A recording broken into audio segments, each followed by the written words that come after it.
ধরুন আপনার বাড়িতে কাল অতিথি আসবে, যে করে হোক আজই ঘর গোছাতে হবে, কিংবা আপনার কলেজ বা অফিসের অ্যাসাইনমেন্ট জমা দেওয়ার কালই শেষ দিন।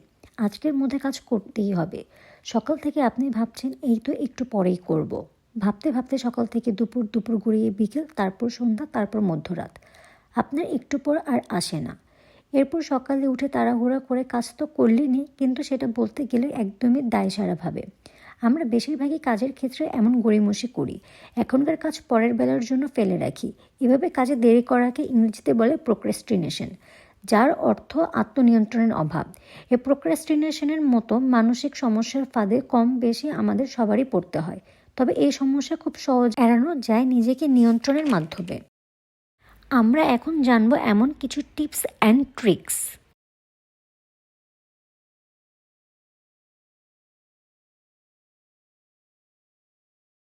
না, আপনি হয়তো ওজন নিয়ন্ত্রণ, বই লেখা বা নতুন কোনো ভাষা শেখার কথা ভাবছেন। ভবিষ্যতের এসব লক্ষ্য অর্জনে আপনাকে কাজ করতে হবে বর্তমান থেকেই।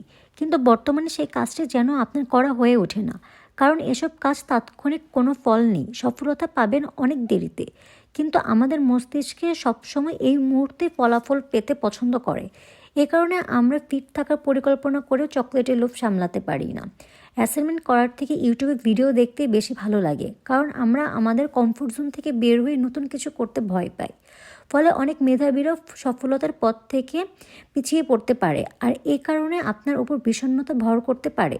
আর এই বিষণ্ণতা প্রোক্রাস্টিনেশনের মাত্রা আরও বাড়িয়ে দেয় বলে মনোবিজ্ঞানীরা জানিয়েছে। চক্রাকারে দুটি বাড়তেই থাকে। এখন এই চক্র থেকে বেরিয়ে আসতে আপনাকে কিছু বৈজ্ঞানিক পদ্ধতির মধ্য দিয়ে যেতে হবে। মনোরোগবিদরা জানিয়েছে কমিটমেন্ট ডিভাইস, অর্থাৎ নিজেকে কোনো কাজের ব্যাপারে অঙ্গীকার করার মাধ্যমে প্রোক্রাস্টিনেশনের কাটিয়ে ওঠা সম্ভব। আগে বারবার কাজ পৌঁছানোর জন্য যত ক্ষতি হয়েছে সব ভুলে যান। নতুন করে সঠিক সময়ে কাজ করার ব্যাপারে প্রতিজ্ঞাবদ্ধ হন। এজন্য সবার আগে কাজে বাধা সৃষ্টি করতে পারে এমন সব কাজ থেকে বিরত থাকুন, যেমন মোবাইলে ব্যস্ত হয়ে পড়া, কারোর সাথে গল্প করা, টিভি দেখা, গেম খেলা ইত্যাদি। আপনি যদি মোবাইলে সবসময় সময় নষ্ট করতে না চান, সেক্ষেত্রে মোবাইলের বিভিন্ন সামাজিক যোগাযোগ মাধ্যম যেমন গেমস এবং অনলাইন কেনাকাটার মাধ্যম এখনই ডিলিট করে দিন। অযথা টিভির সামনে চ্যানেল ঘুরিয়ে সময় নষ্ট না করে টিভি সেটটি ঢেকে রাখুন। সেটাকে শুধুমাত্র সেদিনই ব্যবহার করুন যেদিন আপনার প্রিয় কোনো নাটক, সিনেমা, রিয়েলিটি শো বা খেলা দেখাবে। সিগারেট খাওয়া ছাড়তে বাসার সব অ্যাশট্রে, লাইটার ফেলে দিন। ধূমপায়ীদের সঙ্গ ত্যাগ করে শিশুদের সাথে সময় কাটান। অতিরিক্ত খাবার খাওয়া অভ্যাস ত্যাগ নিয়ন্ত্রণ করতে বুফে পার্টি, বিবিকিউ নাইট কিংবা দাওয়াত এড়িয়ে চলার চেষ্টা করুন। একসাথে গাদা গাদা খাবার না কিনে অল্প অল্প কিনুন।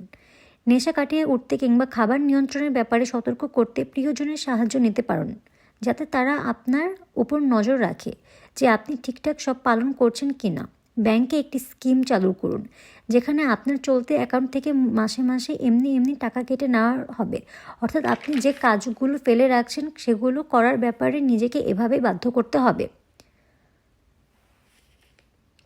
আপনার কী কী কাজ বাকি আছে, কবে কোন কাজ করতে হবে সেটা তালিকার মতো লিখে রাখুন। সহজ করে বলতে গেলে আগামীকাল কোন কাজগুলো করবেন সেটা রাতের মধ্যে সিদ্ধান্ত নিন এবং লিখুন। প্রতিদিন 5টা বা 6টার বেশি কাজ লিখবেন না। কাজের গুরুত্ব বুঝে তালিকা করুন, অর্থাৎ সবচেয়ে গুরুত্বপূর্ণ কাজটি উপরে রাখুন। দিনের শুরুতে তালিকার প্রথম কাজটি পূর্ণ মনোযোগ দিন এবং প্রথম কাজটি শেষ হবার পরেই পরের কাজে হাত দিবেন।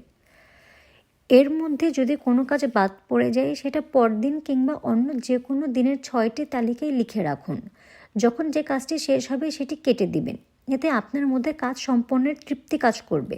কাজের গতি বুঝতে চোখের সামনে ক্যালেন্ডার দাগ দিয়ে বা স্টিকি পেপারে লিখে রাখতে পারেন। এতে কাজ করার প্রতি উৎসাহ বাড়বে। পরিকল্পিত কাজটি এমনভাবে করুন যাতে কষ্ট কম হয়। এই কাজকে সহজ করে আনার একটি উপায় হলো 2 মিনিটস রুল। মনোরোগবিদরা জানিয়েছেন এই 2 মিনিটস রুল হলো আপনি যখন নতুন কোনো অভ্যাস করছেন সেটা করতে 2 মিনিটের বেশি সময় নেবেন না। পারলে 2 মিনিটের কম সময় নিন। যখন কাজটিকে অনেক সহজ মনে হবে তখন আপনার মধ্যে আর আলসেমি বা প্রোক্রাস্টিনেশন কাজ করবে না।